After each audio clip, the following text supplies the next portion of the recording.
Here's a few quotes from the latest winner of the Nobel Peace Prize. Maria Machado, Venezuelan peace activist in air quotes, and opposition leader to Nicolas Maduro, the current sitting president.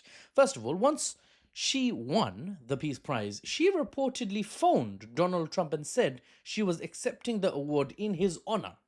What kind of glazing is that? Okay, fine. Interesting. Okay, you can dedicate this to whoever. Some people would say, I thank my mom and dad. You thank Trump. Khalas, no problem. Quote, I want to share with you some quotes from this Nobel Peace Prize winner, Maria. I quote her. I promise one day we'll have a close relationship between Venezuela and Israel. That will be part of our support to the state of Israel, end quote. That's reported by Anadolu Agency Agency 4 days ago. Quote, another one. Venezuela's struggle is Israel's struggle. That's reported by The Week, an outlet, 5 days ago. Maria also said if she was president of Venezuela, she would move the embassy from Tel Aviv to Jerusalem, signaling support for the Israeli position politically that Jerusalem, including East Jerusalem and Al-Aqsa Mosque compound, the third holiest site in Islam, the whole lot is part of indivisible. Jerusalem is part of Israel. No space for a Palestinian state. Sorry, you're going to have to go somewhere else. And Maria has said Venezuela would acknowledge the move to Jerusalem and recognize Jerusalem as this indivisible capital, basically, by their action, by moving the embassy. Maria's party also signed a strategic cooperation agreement. Not sure how I said cooperation like that. She signed a strategic cooperation agreement with Israel's current ruling Likud party for all kinds of operations, all kinds of buddy stuff. Right? A bonus quote for you, unrelated to Israel, but very telling, from Maria, right? Quote, forget Saudi Arabia. I mean, we have more oil than them. I mean, endless possibilities. We will privatize our entire industry for you. American companies will profit greatly, end quote. She said that on a recent podcast interview, I think, to one of Trump's sons. Very weird. She's basically saying, I will sell my country to you. You'll make lots of profits. Just get me in power, please. She didn't say that last part. And I paraphrased the first part. Guys, we live in a world where the Nobel Peace Prize has gone to an opposition figure in a country that the United States has stationed warships off the coast of.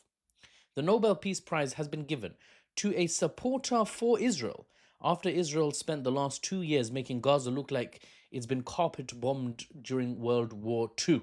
Worse than being carpet bombed actually during World War II, because reports suggest Dresden, a city in Germany that was known for being carpet bombed, lost 75 to 80% of homes during the carpet bombing.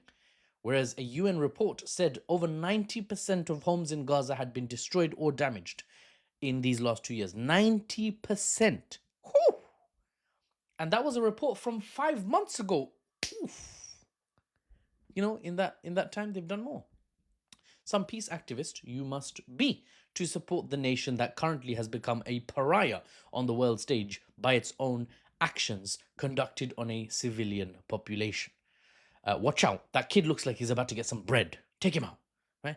And it just goes to show that analytically speaking, the facts, because the facts are speaking for themselves, it goes to show the Nobel Peace Prize is given to the champions of the Western world, wherever they may be, in the West or in the rest. Be they champions within the West, promoting, democracy and freedom and opposition to other ways of life, or opposition in countries outside the West, potentially considered an adversary of the US or the Western powers as a whole, like Maria.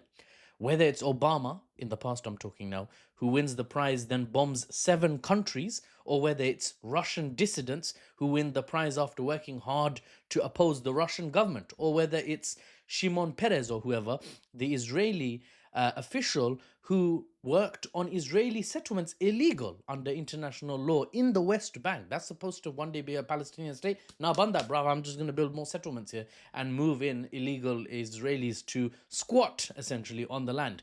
Give that man a peace prize. Has he got a peace prize yet? Can we give him 2? No, let's save one for Trump.